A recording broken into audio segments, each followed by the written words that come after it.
Objection, Your Honor. The judge's gavel strikes the dark wooden table, and the sound echoes in my bones, like an echo of all the endless years I have lived in silence. Here I am, Elra Whitmore, 67 years old, sitting in this cold courtroom with my wrinkled, trembling hands clutching a yellow envelope I have kept for 13 long years. My heart pounds so hard, I am afraid everyone can hear it. Across from me is my daughter Marla, in her elegant tailored suit and with her red-tied lawyer pointing at me as if I am a criminal. Her eyes burn with a rage I do not understand, or perhaps understand all too well. Beside her attorney, Lennox Carrington, reviews some papers with the confidence of someone who truly believes they have the truth on their side. Before we go on, don't forget to subscribe and turn on the notification bell. We bring you new stories every day. Hit like and let us know what city you're watching from in the comments. Your Honor. Marla says, her voice trembling but firm. My mother has had my children for 13 years without my consent. This constitutes parental kidnapping. I never authorized her to take them. Her words sting like sharp daggers. Kidnapping. That word pierces my chest and lodges deep where I keep all my hidden motherly pains. I look back and see my 3 grandchildren, Dorian 20, Cambria 18, and Celine 16, sitting in the 3rd row. Their faces are pale confused, as if they are watching a movie they cannot understand. Judge Cyrus Galloway, a man with gray hair and tired eyes, observes me over his glasses. Mrs. Whitmore, what do you have to say to these accusations? My fingers squeeze the envelope. Inside are the proofs of a truth I have held for years, protecting it like a treasure or a wound that cannot heal. Your Honor, I say, my voice shaking, I did not kidnap anyone. I simply raised the children my daughter abandoned on my doorstep. That is a lie, Marla shouts, standing up. I never abandoned them. I had mental health issues. I needed temporary help. Her lawyer calms her with a hand gesture. Your Honor, my client was hospitalized for severe postpartum depression. She needed urgent medical treatment. Mrs. Whitmore took advantage of that vulnerability to keep the children and alienate them from their biological mother. I feel the courtroom fill with whispers. Some people in the audience nod, as if they have already decided who the victim in this story is. But I know the truth. I have lived it day after day for 13 long years. Early mornings, fevers, homework, and hugs when they cried, asking for their mom. Mrs. Whitmore, the judge says in a softer tone, I understand that caring for your grandchildren must have been difficult, but if the biological mother is requesting custody, with all due respect, Your Honor, I interrupt, my voice coming out firmer than I expected. There are things this court needs to know before making any decision. I raise the yellow envelope and hold it high. It is a simple gesture, but I see Marla's eyes widen with what looks almost like fear. Here I have documents that will completely change this conversation. The judge leans forward. What kind of documents? Proof of what really happened 13 years ago. Proof of why my daughter is here today, and it is not from maternal love.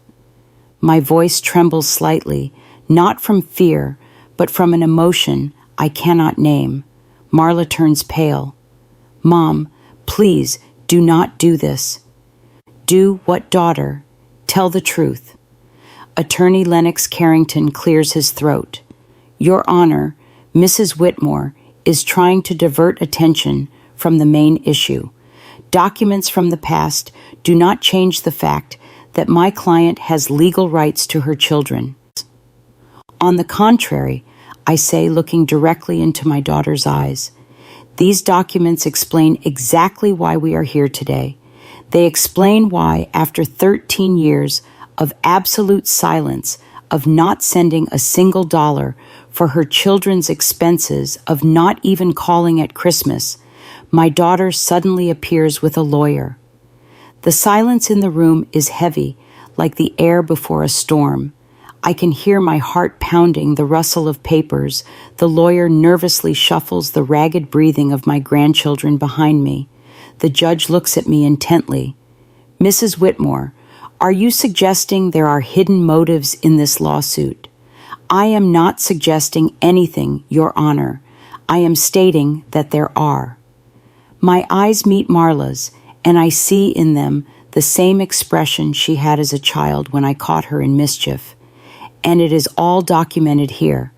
Mom, Marla whispers, please think about what you are doing.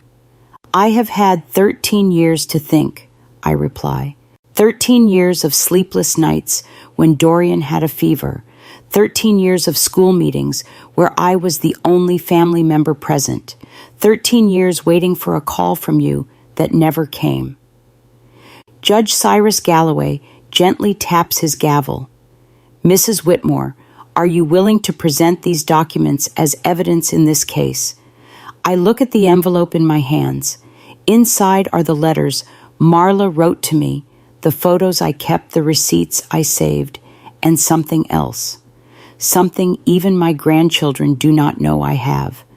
Something that will change everything. Yes, Your Honor, I am ready. The judge nods and pauses to review his agenda. Very well, Mrs. Whitmore, but before examining these documents, I would like to hear your full account of the facts. Tell us what happened 13 years ago.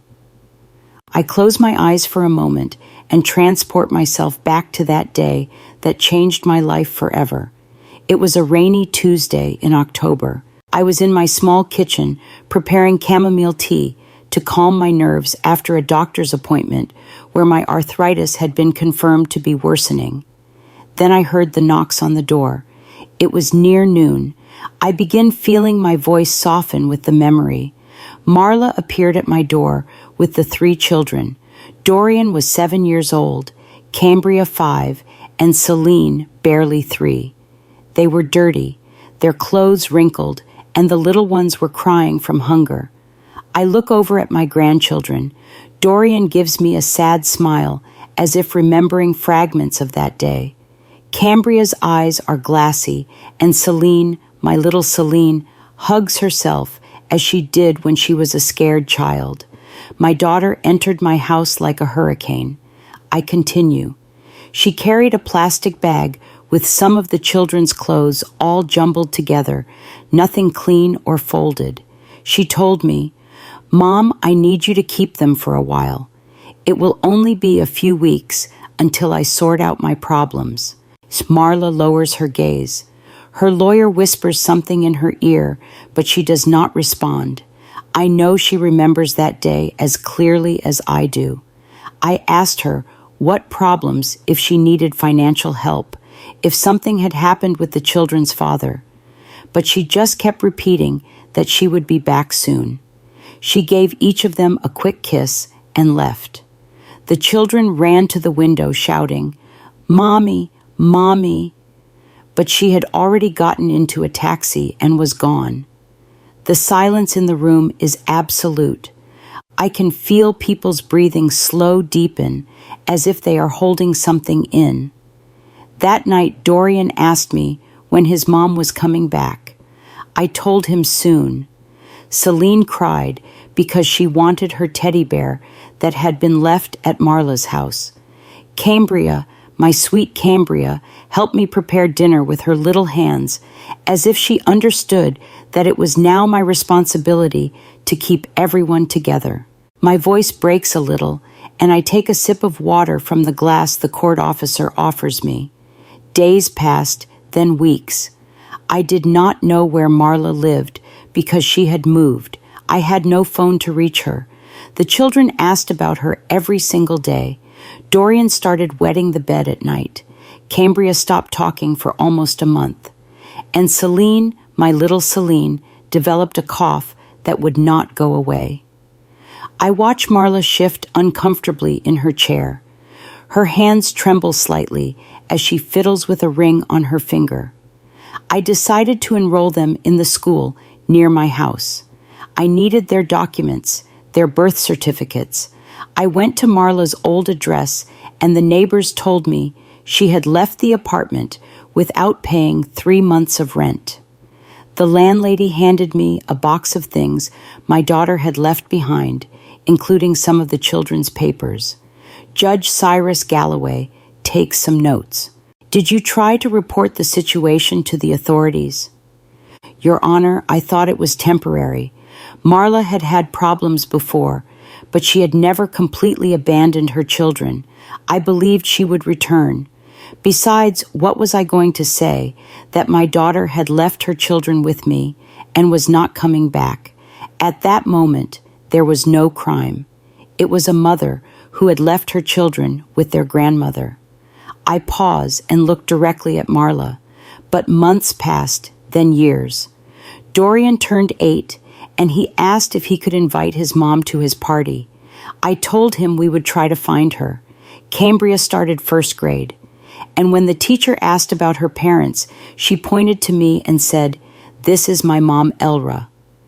Tears threatened to fall, but I hold them back. It is not time to cry. It is time to remember. Expenses multiplied.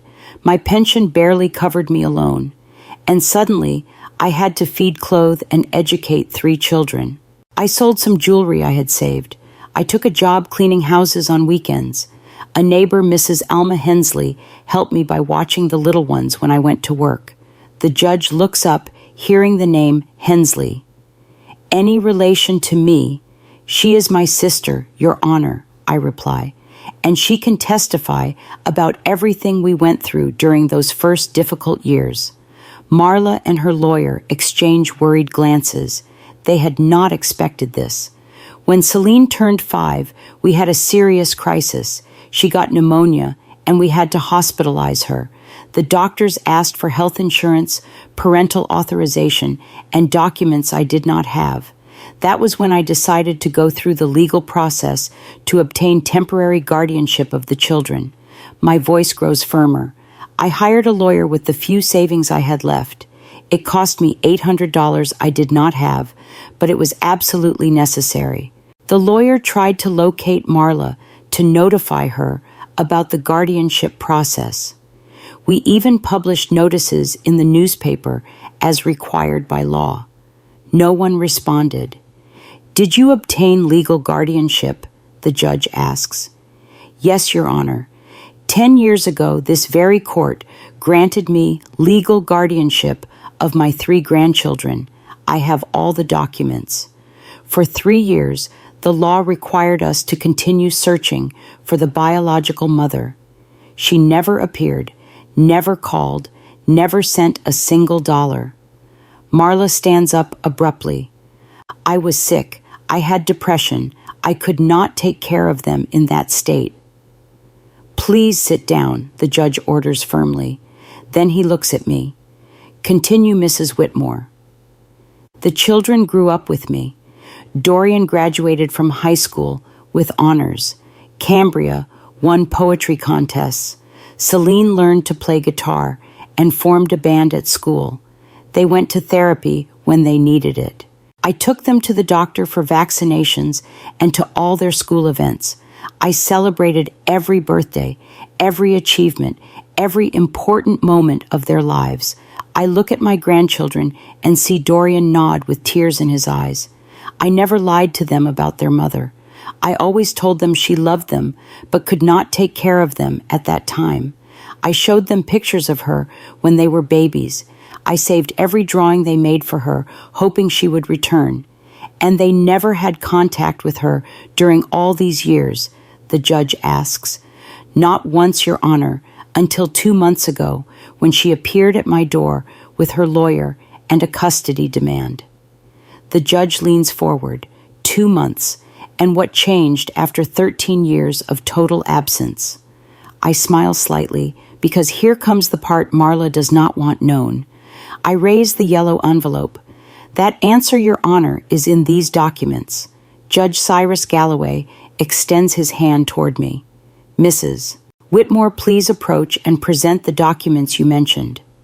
I stand up slowly, feeling my knees protest with arthritis, but my determination is stronger than any physical pain.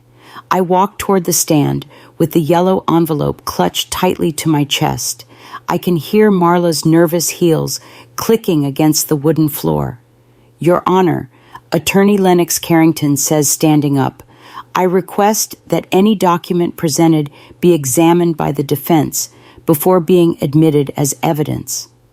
Of course, the judge replies. Mrs. Whitmore, hand the documents to the clerk to be reviewed by both parties. I open the envelope carefully, as if it were a treasure chest I had protected for so many years. My fingers tremble slightly, not from fear, but from the overwhelming emotion that the truth is finally coming to light. Inside are photographs, handwritten letters, receipts, and some folded papers that form the very heart of this story. Let us start with this, I say, pulling out a packet of photographs tied with a red ribbon.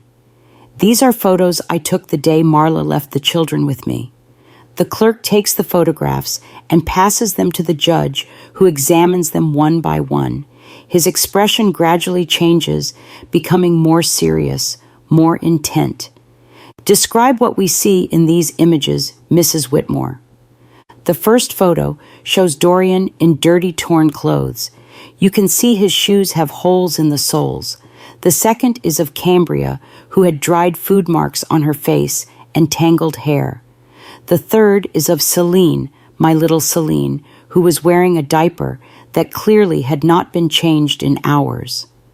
Marla covers her face with her hands. Her lawyer whispers something to her, but she shakes her head repeatedly. Your Honor, I continue, I took these photos because I wanted to document the condition in which the children arrived at my home, not with the intention of using them against her, but because a nurse neighbor advised me that it was important to keep a record of everything. The judge passes the photos to Marla's lawyer, who quickly reviews them and shows them to his client. I see my daughter close her eyes tightly, as if trying to erase those memories. Now, I say, pulling out a second group of documents. These are the letters Marla wrote to me during the first 6 months after leaving the children.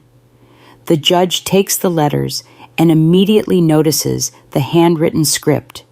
These are written in your daughter's own hand. Yes, Your Honor, I would recognize her handwriting anywhere. I look at Marla. Tell the judge what those letters said, daughter. Marla remains silent, but her lawyer takes the letters and begins to read them. His expression changes dramatically as he reads. Your Honor, I say, with a clear, unwavering voice. In the first letter, dated 3 weeks after she left the children, Marla wrote to me that she had met a man named Clayton Hale and that she was moving with him to another city. She asked me to take care of the children a little longer because her new partner did not want immediate family responsibilities. The silence in the room is so profound that you could hear a pin drop. All eyes are fixed on Marla, who has begun to cry silently. In the second letter, I continue, she informed me that she was pregnant with Clayton's child and that she could not return for the children because he had threatened to leave her if she brought burdens from the past into their new life. Pregnant? The judge asks with surprise. Yes, Your Honor. My daughter had another child with Clayton Hale, a boy who is now 12 years old and lives with them, a child she could raise because it was convenient for her new relationship. Dorian, Cambria, and Celine exchange looks of shock from their seats. This information is new to them. I never told them they had a younger brother because I did not want to hurt them more than they already were. In the third letter, my voice grows harder. Marla asked me to sign some papers officially renouncing any claim to her so she could start a new life without legal complications. She offered me $500 for the expenses I had incurred with her children up to that point. Attorney Lennox Carrington is pale. This information was clearly not part of the version his client had told him. "And you signed those papers?" the judge asks. "No, Your Honor." I wrote back telling her I did not want her money, but if she really wanted to disappear from our lives, she should do it completely. I told her not to contact us again until she was truly ready to be a mother. I pull another document from the envelope. This is her response to my letter, the last communication we had in 13 years. The judge reads the document, and his expression hardens noticeably. "Mrs. Whitmore, can you read aloud what this letter says?" I take the paper with trembling hands, but my voice comes out firm and clear. "Mom, it is fine. I will not bother you anymore. Take good care of the children because I have my own family now. If anyone ever asks, tell them their mom had to go far away for work. I do not want them to suffer anymore. Sincerely, Marla." Tears stream down my grandchildren's cheeks.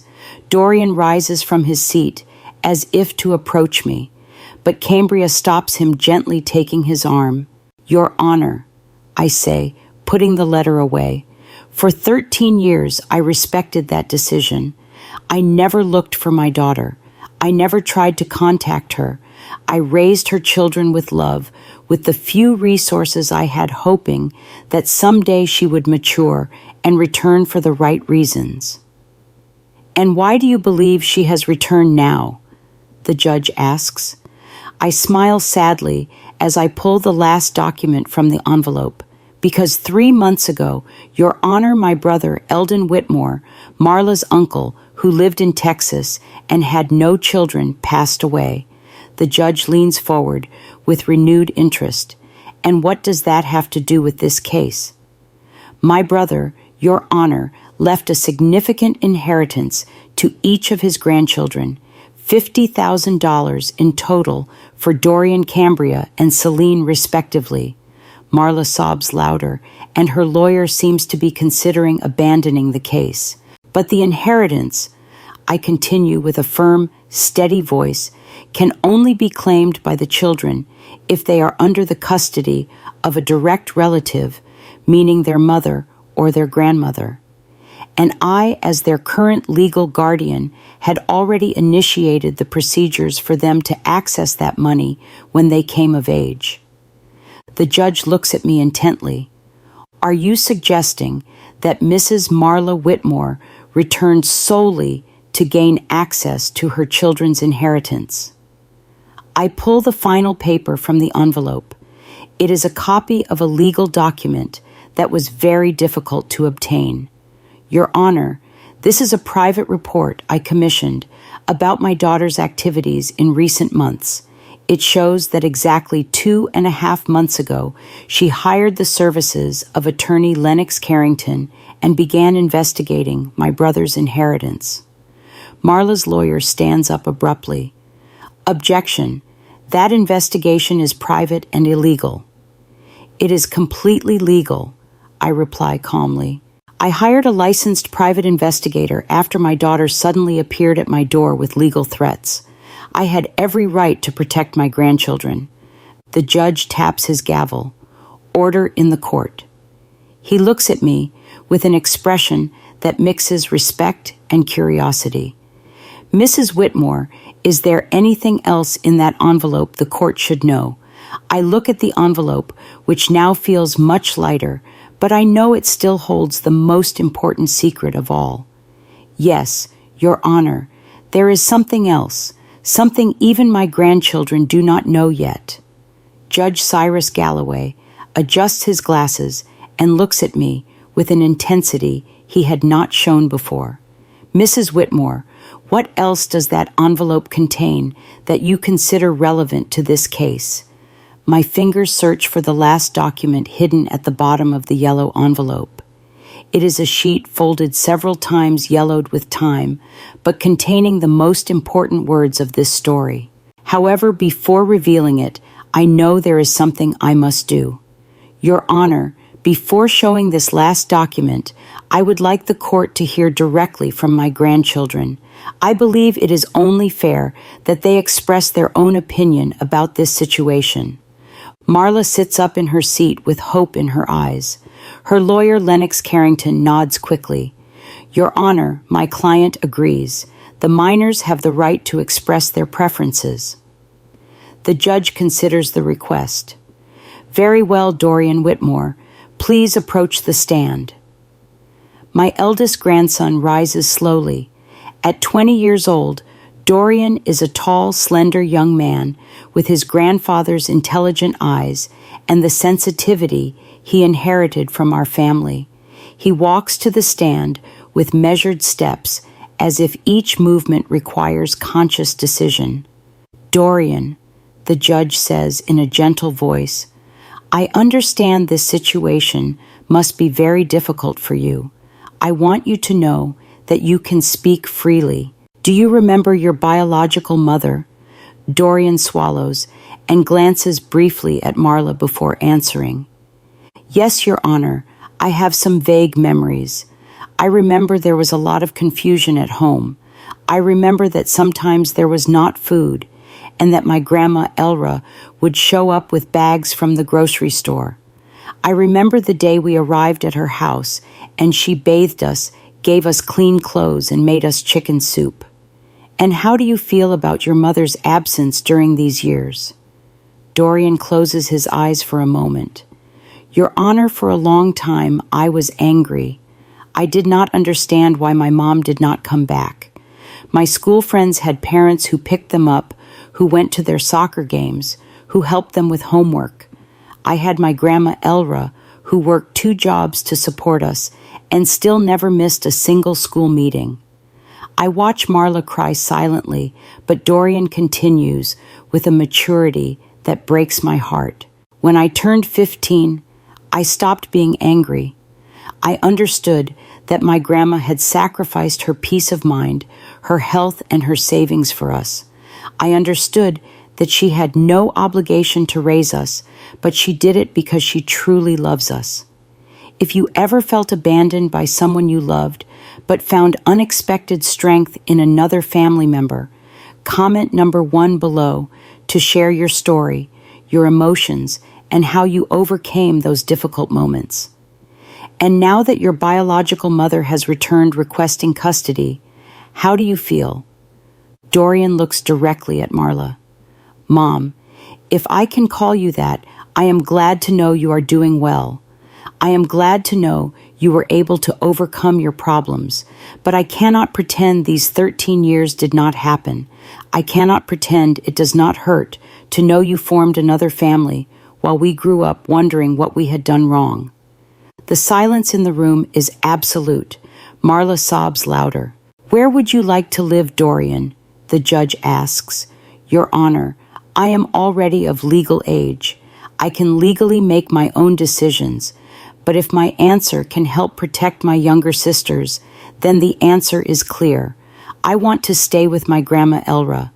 She is the one who raised us, who loves us unconditionally, who never abandoned us. Dorian returns to his seat, and the judge calls Cambria. My 18-year-old granddaughter walks to the stand with the grace that has always characterized her, but I can see the tension in her shoulders. Cambria, you are also of legal age. What is your perspective on this situation? Cambria takes a deep breath before speaking. Your Honor, I have some clearer memories than Dorian because I was a little older when we came to live with my grandma. I remember my biological mom cried a lot. I remember that sometimes she would stay in bed all day and we had to take care of ourselves. Marla shouts from her seat. I was sick. I had postpartum depression. The judge silences her with a stern look. Please allow the young lady to finish. Cambria continues. I understand you were sick, Mom, But I also remember the day we arrived at Grandma Elra's house. For the first time in a long time, someone asked us if we had eaten. Someone read us stories before bed. Someone told us everything would be okay. Tears run down my cheeks as I listen to my granddaughter's words. Grandma Elra took us to the psychologist when we had nightmares. She enrolled us in extracurricular activities so we would not feel different from other children. When I was 14 and was diagnosed with juvenile diabetes, she learned about nutrition, about glucose measurement, about everything she needed to take care of me. The judge takes notes as Cambria speaks. And regarding staying with your biological mother or your grandmother, Your Honor, my biological mom is a stranger to me. I know she shares my blood, but my grandma Elra shared my childhood, my adolescence, my fears and my dreams. The decision is easy. Finally, the judge calls Celine. My youngest granddaughter, 16, approaches the stand with the determination that has always characterized her. She is the most physically similar to me, but she has a rebellious spirit that reminds me of Marla when she was young. Celine, you are a minor, but your opinion is very important to the court. What do you remember about your life before coming to live with your grandmother? Celine looks at Marla with an expression I cannot quite decipher. Your Honor, I was very little, but I remember things. I remember being hungry. I remember crying and no one coming. I remember the smell of the house where we lived, a smell of sadness and abandonment. Marla folds in on herself as if her youngest daughter's words were physical blows. But I also remember, Celine continues, the first day at Grandma Elra's house. I remember she gave me a warm bath and put me in clean pajamas that smelled like fabric softener. I remember she made me warm milk with honey before bed and sang me a lullaby. Would you like to get to know your biological mother better? The judge asks. Celine thinks for a moment. Your Honor, I am not going to lie. I am curious to meet the woman who gave me life, but I am also scared. Scared that she will leave again. Scared that her promises are like the ones she made 13 years ago. And where do you feel safest? With my Grandma Elra, Your Honor, she has never failed me, never lied to me. When I asked her why my mom had left, she did not invent pretty stories. She told me the truth, that sometimes adults make difficult decisions, and that she loved me enough to stay. Celine returns to her seat, and the judge addresses me again. Mrs. Whitmore, your grandchildren have been very clear in their preferences. Is there anything else the court should know before making a decision? I look at the yellow envelope in my hands, and then I look at my 3 grandchildren. They have been brave in speaking their truth. Now it is my turn to be brave with mine. Yes, Your Honor, there is something else, something that will completely change the perspective of this case. At that very moment, the silence in the courtroom carries the same weight as a revenge audio story, echoing the pain, sacrifice, and hidden truths that have led us here. I pull the last document from the envelope. It is a sheet I have folded and unfolded so many times that the crease lines are now permanent. This is a document I found 2 years ago among the things Marla abandoned in her apartment. A document she herself wrote and signed. Marla turns pale as a ghost. Her lawyer leans toward her, but my daughter shakes her head repeatedly. What kind of document, Mrs. Whitmore? A voluntary renunciation of parental rights. Your Honor, written in my daughter's own hand, signed and dated 3 days after she left the children with me. Judge Cyrus Galloway stands up abruptly, his expression transforming from professional curiosity to absolute shock. A voluntary renunciation of parental rights. Mrs. Whitmore, are you sure about what you are saying? Completely sure, Your Honor. I extend the document toward the court clerk. This paper was among the things Marla abandoned in her apartment. The landlady gave it to me, along with photographs and other personal documents my daughter left behind. Marla stumbles in her seat as if she is about to faint. Her lawyer, Lennox Carrington, takes the document with trembling hands, and his face loses all color as he reads it. "This cannot be real," he murmurs. "Read it aloud, please," the judge orders. The lawyer clears his throat and begins to read in a choked voice. "I, Marla Whitmore, 26 years of age, hereby voluntarily relinquish all my rights as mother of Dorian Whitmore, 7 years old, Cambria Whitmore, 5 years old, and Celine Whitmore, 3 years old. I acknowledge that I do not have the emotional, economic, or psychological capacity to raise them adequately." The silence in the room is so profound that you can hear the agitated breathing of everyone present. My grandchildren look at each other with expressions of confusion and pain. "Continue," the judge says in a grave voice.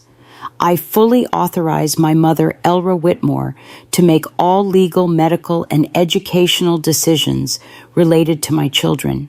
I waive any right to visit them, contact them, or claim them in the future. This decision is definitive and irrevocable." Signed, Marla Whitmore, dated October 15, 2011. Marla breaks into hysterical sobs. "I was crazy. I did not know what I was writing. I was mentally ill." The judge raps his gavel repeatedly. "Order." "Mrs. Whitmore, do you have witnesses that this document was written voluntarily by your daughter?" "Yes, Your Honor. The landlady of the building where Marla lived, Ms. Bonnie Redford, can testify that my daughter asked her for paper and a pen to write an important letter 3 days after leaving the children. She can also confirm that Marla was conscious and coherent during those days." Attorney Lennox Carrington whispers urgently to his client, but Marla continues to sob uncontrollably. "Furthermore," I continue, "there is something else the court should know, something I discovered only 2 weeks ago, that explains why my daughter returned exactly now." All eyes are fixed on me. I can feel the tension in the room intensify with each passing second. "Your Honor, I hired the private investigator not only to learn about my daughter's recent movements, but also to fully understand her current situation. What we discovered is deeply revealing." I pull a small folder from my purse. Marla and her partner Clayton Hale are facing a severe financial crisis. 6 months ago, Clayton lost his job. 4 months ago, they received an eviction notice from their home. 3 months ago, exactly when they learned about my brother's inheritance, they began procedures to obtain custody of my grandchildren. Marla lifts her head, her eyes red from crying. "Mom, please let me finish, daughter." My voice is firm, but not cruel. "The investigator also discovered that you and Clayton have been living on loans and credit cards. You owe more than $30,000 in accumulated debt. The judge reviews the documents I have provided. And you believe that your grandchildren's inheritance is the solution they are seeking for their financial problems. I do not believe it, Your Honor. I know it. I look directly at Marla because a week ago, my daughter called me on the phone for the first time in 13 years. The surprise in the room is palpable. Even my grandchildren look at me in astonishment because I had not told them about this call.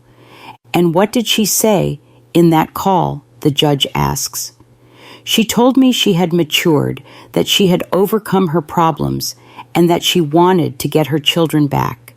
When I asked her why, after so long, she said she had been saving money to offer them a better life." I paused dramatically. Then I asked her about my brother's inheritance. There was a long silence, and then she said, "Mom, that money belongs to my children. I just want to make sure they receive it when the time is right." "And what did you reply?" "I told her that her children already had access to that inheritance through me, their legal guardian, that the money was safe in a trust fund until each of them turned 21. It was then that her tone changed completely." Marla covers her face with her hands, knowing what is coming. She told me that as their biological mother, she had more right to manage that inheritance than I did. She told me she had consulted with a lawyer and could legally fight for custody. She threatened me, Your Honor. The judge leans forward. "How did she threaten you?" "She told me that if I did not voluntarily transfer custody and control of the inheritance, she would accuse me of kidnapping. She told me she had witnesses who could testify that I had intentionally alienated the children from her. She told me that a judge would always favor a biological mother over a grandmother." Dorian suddenly stands up from his seat. "Grandma, why did you not tell us she threatened you?" "Because I did not want you to worry more than necessary," I reply softly, "and because I knew the truth would come out at the right time." The judge raps his gavel. "Young man, please take your seat." Then he looks at me. "Mrs. Whitmore, do you have that phone conversation recorded?" "No, Your Honor, but I have something better." I smile slightly. "After that call, my daughter sent me several text messages where she repeated her threats, messages that are saved on my phone and that I have printed for the court." I pull out the message printouts and hand them to the clerk. The judge reads them in silence, his expression growing more severe with each passing message. "Can you read some of these messages to the court?" the judge asks. I take the printouts and read in a clear voice. Message from July 18th. "Mom, think it over carefully. I am the biological mother, and any judge will side with me. Do not make this more difficult than it needs to be." I continue. Message from July 20th. "I have been talking to my lawyer. He says what you did could be considered parental kidnapping. You could even go to jail." And the last message, my voice grows firmer, from July 22nd. "Mom, if you give me custody voluntarily, we can reach an agreement on the inheritance. 50-50. You keep half for having taken care of them. I keep half because I am their mother. But if you force me to go to trial, I get everything." The judge places the documents on his desk and looks directly at Marla.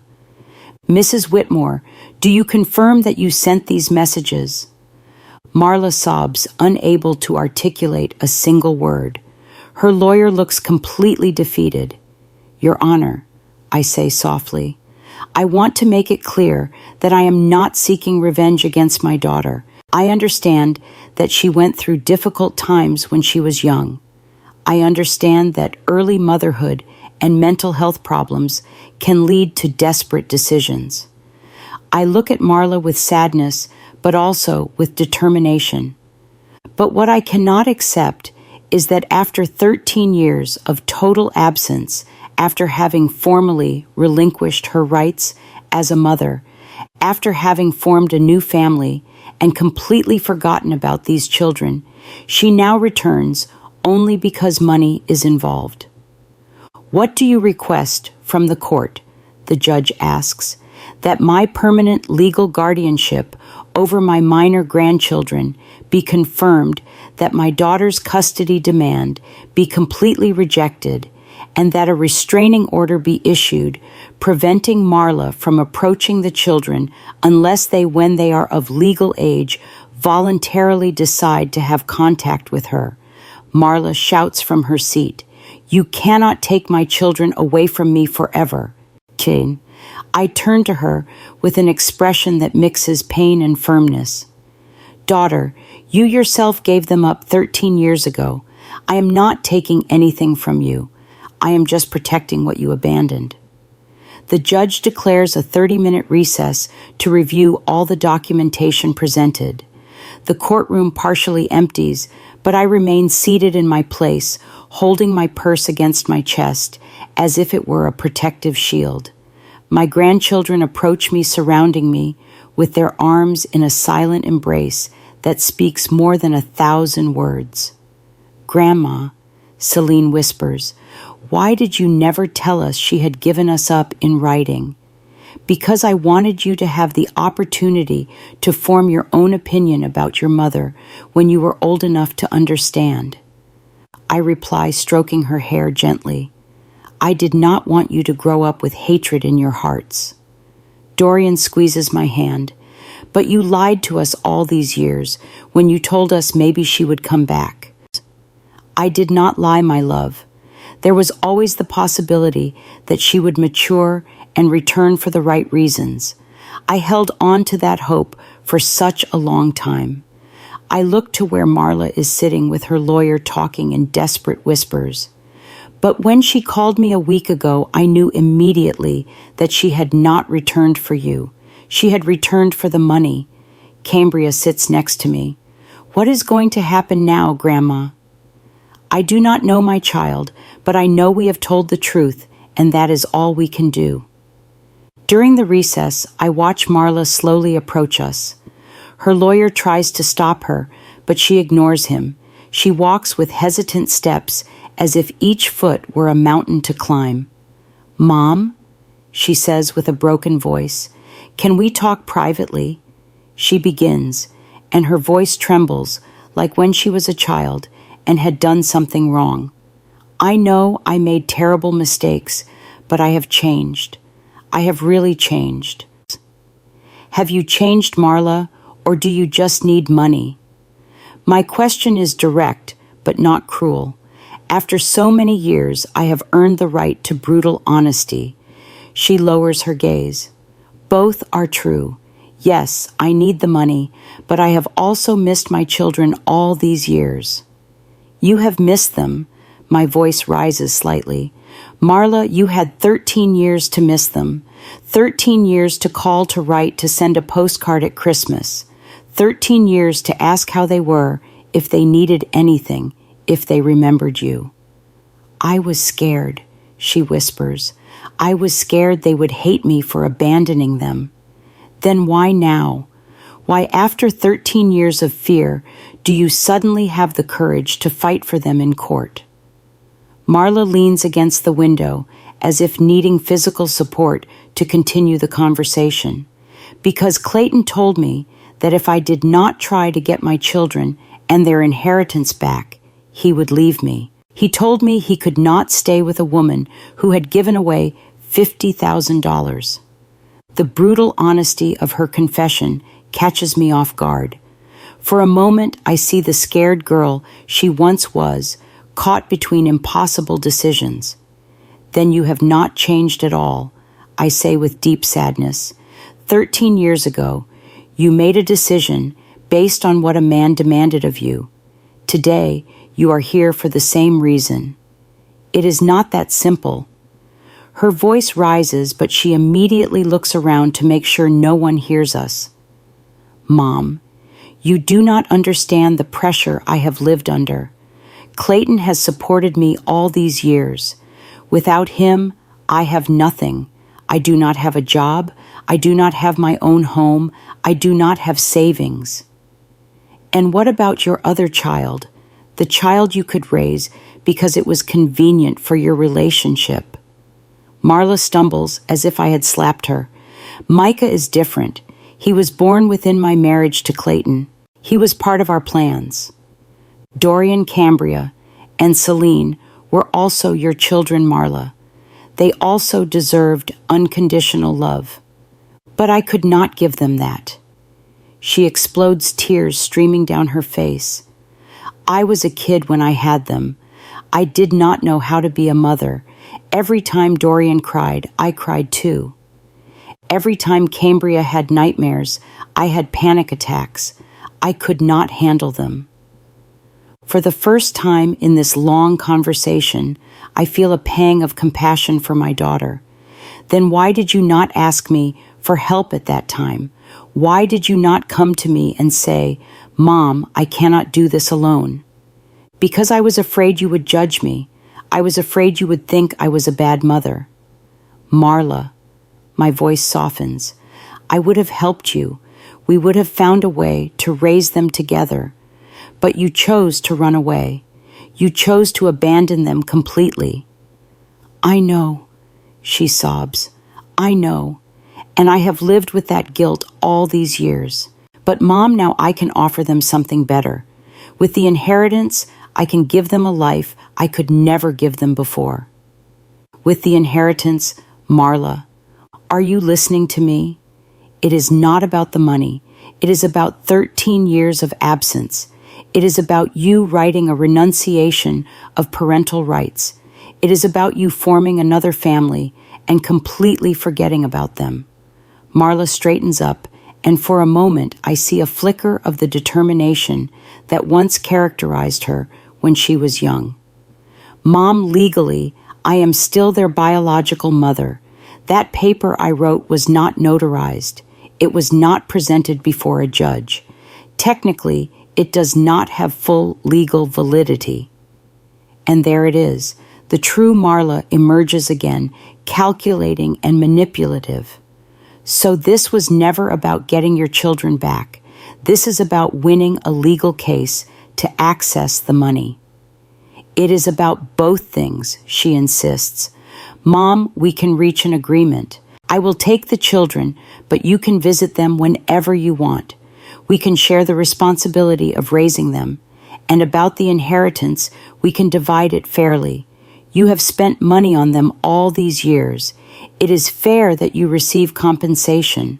Compensation. The word comes out of my mouth like poison. Marla, do you think I raised your children expecting financial reward? Do you think I took them to the doctor when they had a fever because I expected someone to pay me for it? Do you think I stayed up all night when they had nightmares because I expected to receive money in return? Stop. Just stop. Marla covers her ears like a child who does not want to hear the truth. I am not going to stop, Marla, because this is what you need to hear. I did not raise those children as an investment.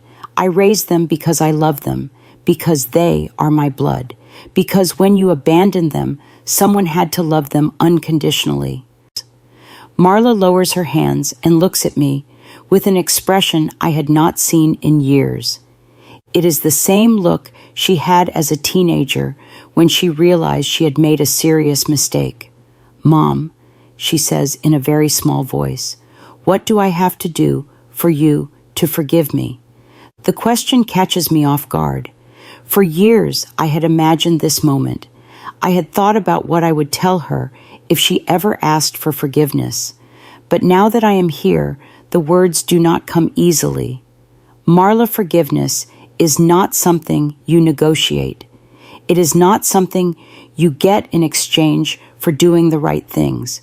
Forgiveness is something you give because you choose to free yourself from resentment. So do you forgive me? I look at my daughter, this 39-year-old woman who still seeks her mother's approval, and I feel a complex mixture of love, disappointment, sadness, and hope. I forgive you for being a scared child who did not know how to be a mother. I forgive you for making desperate decisions when you felt overwhelmed. I forgive you for running away when the responsibility became too heavy. Marla smiles with hope, but I continue. But I cannot forgive you for coming back only when money is involved. I cannot forgive you for threatening me with jail to get what you want, and I cannot allow you to hurt those children again. The smile disappears from her face. So there is nothing I can do. Yes, there is something you can do, I reply firmly. You can go back to your life work on your personal problems, and when you have truly matured and changed, when you can offer genuine love without expecting anything in return, then perhaps your children will decide for themselves if they want to meet you. And the inheritance belongs to them. Marla and I will make sure they receive it when they are ready to manage it responsibly. A court officer appears in the hallway. The recess is over. The judge is ready to continue. As we walk back to the courtroom, Marla takes my arm gently.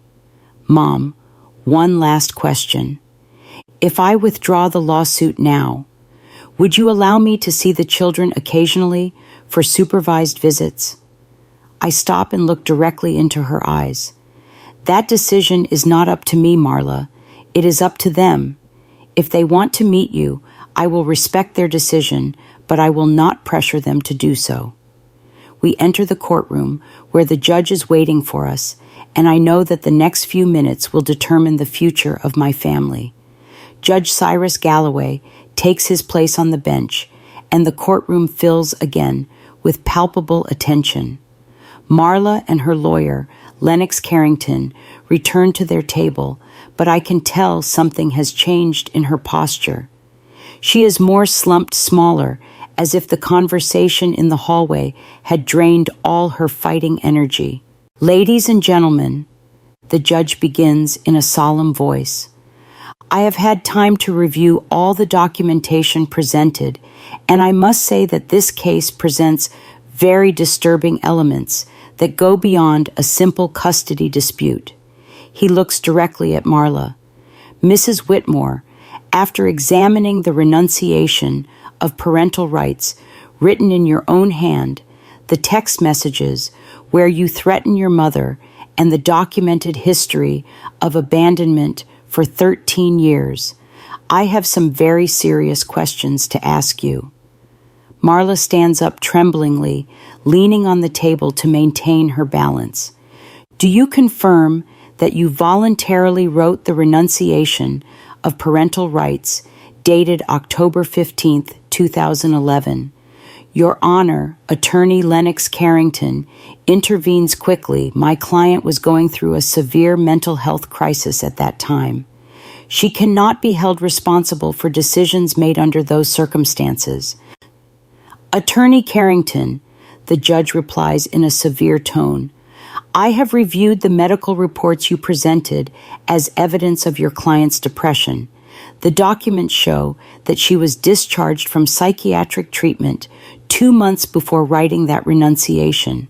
According to medical records, her doctor certified that she was mentally stable and posed no danger to herself or others." Marla stumbles, and her lawyer helps her sit down. "Furthermore," the judge continues, "I have checked public records and found that Mrs. Whitmore legally married Mr. Clayton Hale on December 20th, 2011, just 2 months after writing the renunciation of parental rights. Can you explain how someone mentally incapable of making decisions about their children could simultaneously make the legal decision to marry? The silence in the courtroom is absolute. I can hear my own heart pounding heavily as I await my daughter's answer. "Your Honor," Marla says with a broken voice, I just wanted to start over. I thought it would be better for everyone or better for you." The judge's question is direct and sharp. Marla breaks into tears and cannot answer. The judge continues, "Mrs. Whitmore, I have also reviewed the school records of your son Micah, born in 2012. The documents show that you have been a present and active mother in his education. You have attended parent meetings, school events, and maintained a stable home for him for 11 years. This demonstrates that you did have the capacity to be a mother, but you chose to exercise that capacity only with the child who was convenient for you." Every word from the judge falls like a hammer on the coffin of Marla's hopes. I watch her collapse in her chair, completely defeated.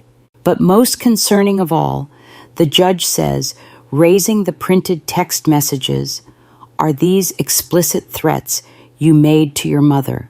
Threatening with false accusations of kidnapping is not only morally reprehensible, but constitutes extortion, a serious felony." Attorney Carrington stands up desperately. "Your Honor, I request a recess to consult with my client about the possibility of withdrawing the lawsuit. Attorney Carrington, the judge replies firmly, in light of the evidence presented, especially the threats of extortion, I have a legal obligation to refer this case to the district attorney's office to evaluate whether criminal charges should be filed against your client. Marla shouts from her seat, "No, please, I just wanted my children back." "Mrs. Whitmore," the judge says in a severe voice, "you did not want your children back. You wanted to recover the inheritance money. The evidence is overwhelmingly clear on that." He turns to me. "Mrs. Whitmore, do you wish to file charges for extortion against your daughter?" The question catches me off guard. For weeks, I had imagined this moment, but I never thought I would have to decide whether to send my own daughter to jail. I look at Marla, who watches me with pleading eyes. Then I look at my grandchildren, who await my answer with tense expressions. Finally, I look into my heart and find an answer that surprises even me. "Your Honor, I do not wish to file criminal charges against my daughter." Marla sighs with relief, but I continue.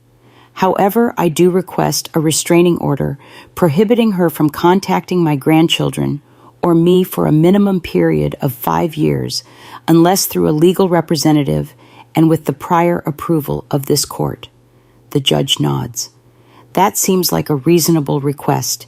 Anything else, Mrs. Whitmore?" "Yes, Your Honor. I request that it be established in the public record that Mrs. Marla Whitmore voluntarily relinquished all her parental rights over Dorian Cambria and Celine on October 15th, 2011, and that any future attempt to claim custody or rights over these minors be considered frivolous and without legal merit." "Granted," the judge says, making notes in his documents.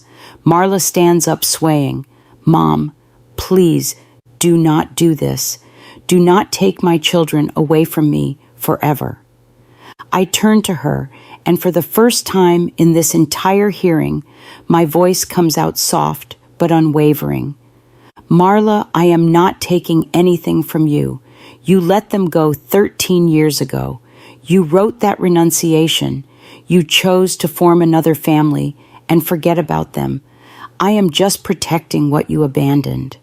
But they are my children," she sobs. "No," I reply firmly. "They are the children you had, but I am the one who raised them. I am the one who loves them unconditionally. I am the one who sacrificed my peace of mind, my health, and my money to give them a stable home." Dorian rises from his seat in the gallery. "Your Honor, may I say something?" The judge nods. "Please approach." My grandson walks to the stand with the dignity of an adult man, although I see in his eyes the pain of the child he once was. "Your Honor, I want it to be clear for the record that my sisters and I do not consider Marla Whitmore our mother. She is the woman who gave us life, but our mother is Elra Whitmore, the woman who raised us, educated us, loved us, and never abandoned us." He turns to Marla, "And I want you to know, Marla, that if you ever truly change in the future, if you can ever offer genuine love without expecting anything in return, if you can ever prove that you have truly matured, then perhaps we will consider getting to know you as a person. But you will never be our mother. That title has been earned by Grandma Elra." Marla sobs uncontrollably, but Dorian is not finished. "And about Uncle Eldon's inheritance, I want you to know that when we turn 21 and can freely dispose of that money, a portion will go to Grandma Elra because she deserves to be rewarded for all the sacrifices she made for us." Cambria and Celine rise from their seats and join their brother in front of the stand. "I also want to say something," Cambria says with a clear voice. "Marla, I do not hate you, but I do not know you either. To me, you are a stranger who shared some of her DNA with me. My real family is here with my grandma Elra and my siblings. Celine, the youngest, looks Marla directly in the eyes. And I want you to know that if you had come back for love, if you had come back because you truly missed us, maybe we could have built something, but you came back for money. And that tells us everything we need to know about who you really are. The judge gently taps his gavel. By hereby this court rules the following. The permanent legal guardianship of Mrs. Whitmore over minors Cambria. Whitmore and Celine Whitmore is confirmed. A 5-year restraining order is established against Mrs. Marla Whitmore. The custody demand filed by Mrs. Marla Whitmore is declared null and void, and she is prohibited from filing similar lawsuits in the future without substantial new evidence of a change in circumstances. Marla collapses completely, held up only by her lawyer. Mom, she whispers, will you ever be able to completely forgive me? I walk toward her, slowly feeling the weight of all these long years on my shoulders. When I reach her side, I place my hand on her tear-streaked cheek. Marla, I forgave you a long time ago, but forgiveness does not mean I can allow you to hurt these children again. They have suffered enough. What am I going to do now? She asks in a lost little girl's voice. You are going to go back home. You are going to take care of the child you have. You are going to work on yourself, on being a better person. And perhaps someday in the future, when you have truly changed, my grandchildren will decide for themselves if they want to meet you. And if Clayton leaves me because I did not get the money, I sigh deeply, then perhaps it is time you learn to stand on your own 2 feet, daughter. Perhaps it is time you stop basing your decisions on what men expect from you. The judge stands, indicating that the hearing is over. This court is closed. As we leave the courtroom, I feel a strange mix of triumph and sadness. I won the legal battle, but I lost hope that my daughter had returned for the right reasons. But when my grandchildren surround me with their arms in the courthouse hallway, I know I made the right decisions. Sometimes love means protecting those you love, even if it hurts those you also love. 3 months after the trial, I am sitting in my small kitchen watching Celine practice guitar for her school recital. The evening light streams through the window and illuminates her concentrated face, so much like mine when I was her age. Dorian is in college studying engineering on a full scholarship we secured after much effort. Cambria works part-time at a bookstore while finishing high school. Life has found its rhythm again, but differently, more peacefully. There is no longer that constant tension of wondering if someone will come to take the children. There are no more sleepless nights thinking about legal demands. The restraining order has given us the peace we needed. The doorbell rings, and I go to open it. It is Mrs. Alma, my neighbor, and the judge's sister, bringing a tray of freshly made tamales. Elra, look what I brought you, she says with her maternal smile. I know you have been working hard, and I thought these would do you good. Thanks, Alma. Come in. Let us have some coffee.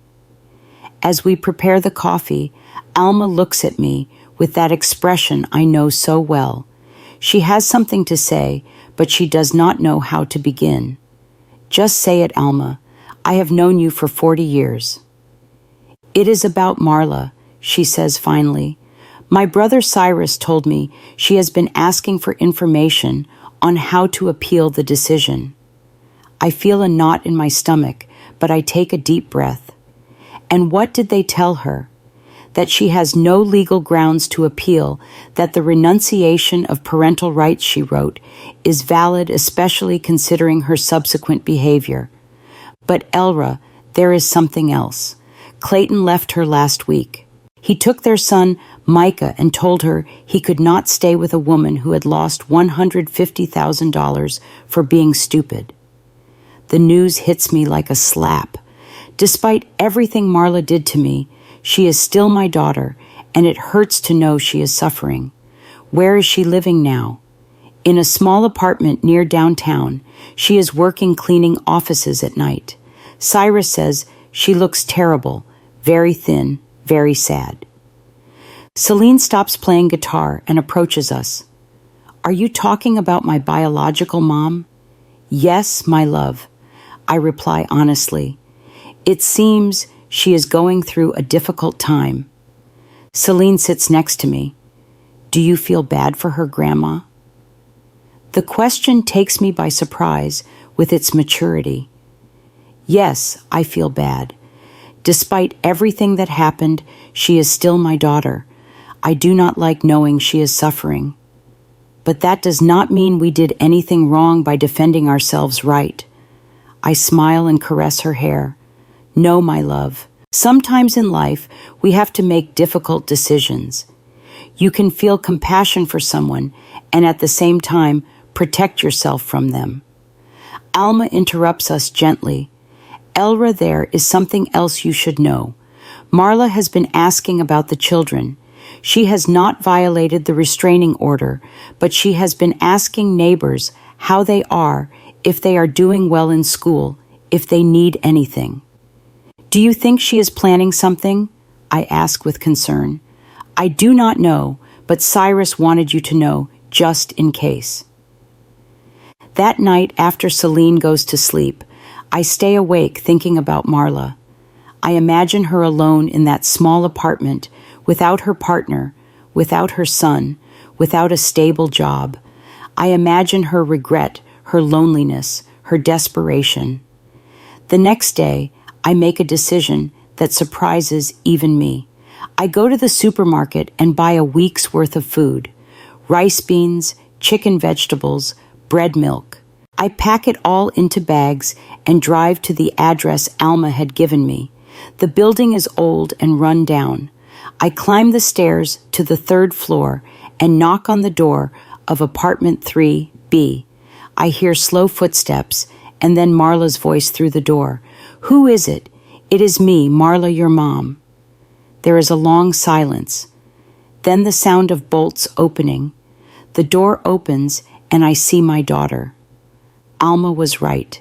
She looks terrible. She has lost a lot of weight. She has deep, dark circles under her eyes, and her clothes are clean, but very worn. Mom, she whispers, as if she cannot believe I am standing there. What? What are you doing here? I brought you some things, I say, lifting the bags. May I come in? She steps aside and I enter the apartment. It is small, but clean. An old sofa, a kitchen table with 2 chairs, a small television. On the table are stacked unpaid bills. Why, she asks, as I put the bags in the kitchen. Because you are my daughter, I reply simply. Because despite everything that happened, I cannot see you go hungry. Marla collapses on the sofa and breaks into tears. Mom, I lost everything. Clayton took Micah. He told me I was a loser, that I had had the opportunity to get easy money and ruined it by being sentimental. I sit next to her. And what did you tell him? Nothing. I did not say anything because I knew he was right. I am a loser. I lost my first children. I lost the inheritance. I lost Micah. I lost my house. Marla, I say in a soft but firm voice, you did not lose your first children. You abandoned them. There is a difference. She looks at me with eyes swollen from crying. You are always going to remind me of my mistakes. I am not going to remind you, but I am also not going to let you rewrite history. If you truly want to change, you have to start by accepting the truth of what you did. And what truth is that? I stand up and walk to the window overlooking the street. That you had 3 beautiful children and you abandoned them because they were not convenient for your new relationship. That you formed another family and completely forgot about them for 13 years. that you only came back when money was involved. I know all that, she explodes. I live with that guilt every single day. I turn to her. Guilt is useless, Marla. Guilt is disguised self-pity. What is useful is genuine repentance and a real desire to change. And how do you know if my repentance is genuine? Because if it were genuine, you would not have come back asking for custody. You would have come back asking for forgiveness. You would have come back asking how you could help, not what you could get. Marla remains silent for a long time. Finally, she asks, "Is there any way I can ever meet my children again?" "Maybe," I reply, "but it would have to be on their terms when they are ready, if they ever truly are. And in the meantime, work on yourself. Get psychological help, find a stable job, learn to live alone without depending on a man, become the woman you would have wanted their mother to be." I walk towards the door. "The food will last you a week. After that, you will have to manage on your own." "Will you visit me again?" she asks in a small voice. "I do not know, Marla. That depends on you, on the decisions you make from now on." I leave the apartment feeling strange. I do not know if I did the right thing by coming here, but I know I could not let my daughter go hungry, no matter what she had done. When I get home, Dorian is in the kitchen studying. He looks up when I enter. "Grandma, where were you? I was looking for you." "I went to see your biological mom," I tell him honestly. His expression changes immediately. Why? Because she is hungry and she is still my daughter. Dorian closes his books and looks at me seriously. "Grandma, I hope that does not mean you are going to let her back into our lives." "No, my love. It means I am capable of feeling compassion without compromising our safety." He nods slowly. "Do you think she will ever really change?" "I do not know." I reply honestly, but if she does, it will be because she decided to change, not because we pressured her or rescued her. That night, as I prepare for bed, I think about the lessons this experience has taught us. Sometimes the truest love is the one that sets boundaries.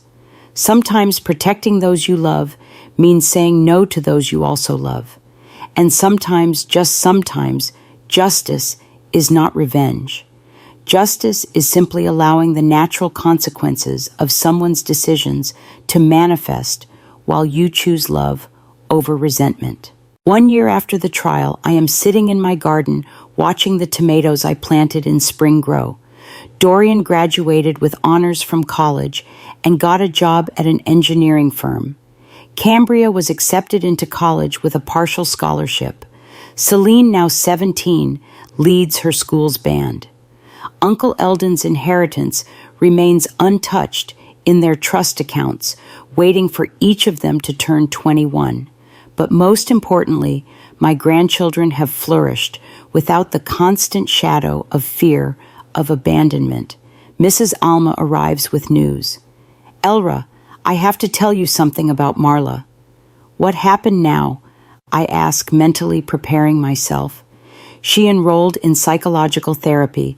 She has been attending religiously for 6 months. Cyrus told me she is paying for the sessions herself with her cleaning job." The news genuinely surprises me. And there is more. She got a day job as a receptionist at a medical clinic. She no longer cleans offices at night. She looks better, more stable. Has she asked about the children? No. In fact, they told her you had visited her, and she replied that her mom had already done enough for her, that now it was her turn to prove she could change without help. I feel strangely proud of my daughter for the first time in years. That afternoon, Celine comes home from school with a thoughtful expression. "Grandma, can I ask you something? Always my love. Do you think I will ever want to acknowledge my biological mom?" The question does not surprise me. I knew this moment would eventually come. I do not know, Celine. It is a decision only you can make when you are ready. Would you be upset if someday I decided to meet her? No, my love, I would be proud of you for making your own decisions as a responsible adult. And if you decided never to meet her, I would be proud of that too. The decision is completely yours. That night, as I prepare dinner, I reflect on everything we have lived through. For years, I held resentment towards Marla. Resentment for leaving me with a responsibility that was not mine, resentment for forgetting about her children, resentment for coming back only for money. But now, after all this time, I realized that resentment was a chain that tied both her and me. When I let go of it, I freed myself. Last week, Cambria turned 19. During the celebration, she told me something that filled my heart. Grandma, thank you for saving us, but more than that, thank you for teaching us that true love does not abandon. Dorian, now 21, has full access to his inheritance. The first thing he did was set aside $10,000 for me. For everything you spent on us all these years, he told me. I accepted the money not because I needed it, but because it was important for him to give it to me. Sometimes I wonder what would have happened if Marla had come back for the right reasons. If she had come asking for forgiveness instead of demanding custody, if she had shown genuine repentance instead of legal threats, maybe we would have found a way to coexist. Maybe we would have been able to build something resembling an extended family. Maybe my grandchildren would have had the opportunity to meet their biological mother under healthy circumstances. But life is not about maybe. It is about the choices we make with the information and strength we have at the moment. I chose to protect 3 abandoned children. I chose to love them unconditionally when their own mother could not. I chose to sacrifice my peace of mind and my resources in order to give them stability. And when the moment came to defend them, I chose to fight for them with every ounce of my strength. I regret none of those decisions. Today, as I watch Celine practice guitar, Cambria prepare for her college exams, and Dorian plan his professional future, I know with absolute certainty that I made the right decisions. They have grown into responsible, empathetic, hardworking adults. They are good human beings who contribute positively to the world. They are living proof that unconditional love and firm boundaries can truly coexist. Sometimes people ask me if I hate Marla for what she did. The answer is no. I do not hate her, but I also do not excuse her either. I understand she was very young when she had her children. I understand that motherhood can feel overwhelming and frightening. I understand that we all make mistakes, but I also understand that some choices carry permanent consequences. And choosing to abandon your children is not a simple mistake. It is a decision that defines who you are as a person. Marla chose her new life over her children. I chose those children over my comfort. And today, we both live with the consequences of our paths. The difference is that I can sleep peacefully at night, knowing that I always place the children's well-being first. She must live forever with the knowledge that she abandoned them at the very moment when they needed her most. If there is one lesson in all this, it is that justice does not always appear in the form of punishment or prison. Sometimes justice is simply each person receiving exactly what their actions deserve. I deserve the unconditional love of my grandchildren because I gave them unconditional love for 13 long years. Marla deserves the absence of that love because she chose absence herself. It is not revenge, it is natural consequence.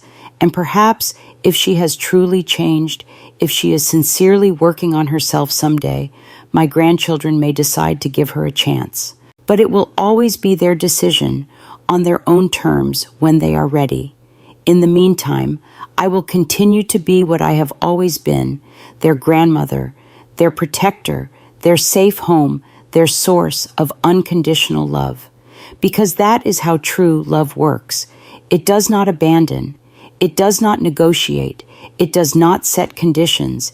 It simply exists, constant like the dawn, strong like the roots of an old tree, silent like a prayer that never ends, and that at the end of the day is more than enough. Looking back, I realized that what we lived through could fill the pages of a revenge audio story. Yet at its heart, it is not about revenge at all. It is about resilience choices and the power of love that protects even when it hurts. If there is a message in my journey, it is this. Sometimes the hardest battles are fought, not in courtrooms, but within our own hearts between anger and forgiveness, resentment and compassion, despair and hope. And in choosing love, even love with boundaries, we find peace. If you were in my place, what would you have done? Would you have opened your heart to a daughter who caused so much pain, or would you have closed the door forever?